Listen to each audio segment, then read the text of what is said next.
Hello दोस्तों। आज की कहानी का शीर्षक है हाथी और चींटी। नीलम नदी के किनारे एक बहुत बड़ा जंगल था। इस जंगल में एक चींटी रहती थी। चींटी का घर बहुत छोटा था। वो अपने घर पर खुशी से जी रही थी। एक दिन नदी में पानी अचानक बहुत बढ़ गया, जिससे नदी किनारे जंगल में बाढ़ आ गई। बाढ़ आने की वजह से चींटी का घर पानी में बह गया। चींटी भी नदी के साथ साथ पानी में बहने लगी। थोड़ी दूर जाने के बाद चींटी की हालत बहुत खराब हो गई और वह पानी में डूबने लगी। फिर उसने देखा कि नदी के किनारे पर एक हाथी पानी पी रहा है। चींटी ने बहुत ही नम्र आवाज में हाथी से प्रार्थना के स्वर में कहा कि दोस्त, कृपा करके मेरी मदद करो। मैं बहुत मुसीबत में हूँ। अगर तुम मेरी मदद करोगे तो हो सकता है मैं भी कभी तुम्हारे काम आऊं। इसलिए मेरी मदद करके कृपया मेरी जान बचा लो। चींटी की बात सुनकर हाथी जोर जोर से हंसने लगता है और कहता है कि मैं इस जंगल का सबसे बड़ा जानवर हूँ और तुम मेरी मदद करोगे? तुम तो मुझसे बहुत ही छोटे हो। तुम मेरे किस काम आओगे?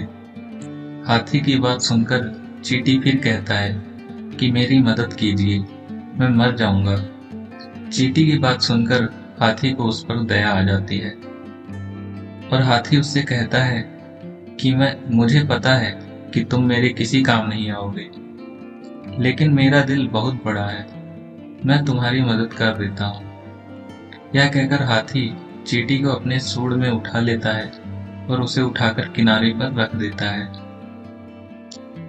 चींटी हाथी को धन्यवाद करते हुए अपने रास्ते चला जाता है।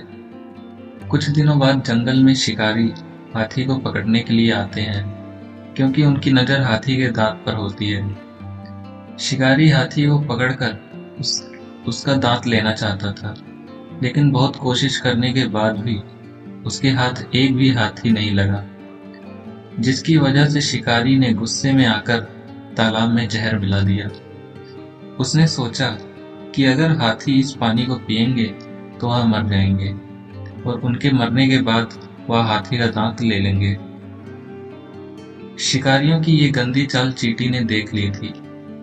जब हाथी पानी पीने के लिए तालाब में आया तो चींटी ने उसे जाकर रोक दिया और कहने लगा, दोस्त, इस पानी को मत पियो, इसमें शिकारियों ने जहर मिलाया है।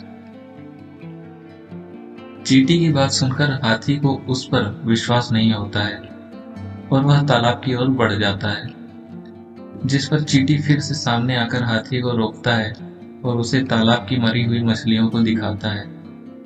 साथ ही कहता है कि देखो, तालाब में जहर मिलाने की वजह से मछलियां मर गई है और तुम भी अगर इस पानी को पियोगे तो तुम भी मर जाओगी। मछलियों का इतना बुरा हाल देखकर हाथी डर जाता है और पीछे हट जाता है। साथ ही वह चींटी की तरफ जाकर उससे माफी मांगता है और कहता है कि अगर तुम ना होते तो आज मैं मर जाता। मेरी जान बचाने के लिए शुक्रिया। मैंने तुम्हें नीचे दिखाया, लेकिन तुमने मेरी जान बचाई। इस बात को मैं हमेशा याद रखूंगा और तुम्हारा हमेशा शुक्रगुजार रहूंगा। दोस्तों, इस कहानी से हमें यह सीख मिलती है कि हमें किसी को भी छोटा नहीं समझना चाहिए, क्योंकि कब कौन हमारे क्या काम आ जाए इसका किसी को पता नहीं है। इसलिए सभी का सम्मान करें।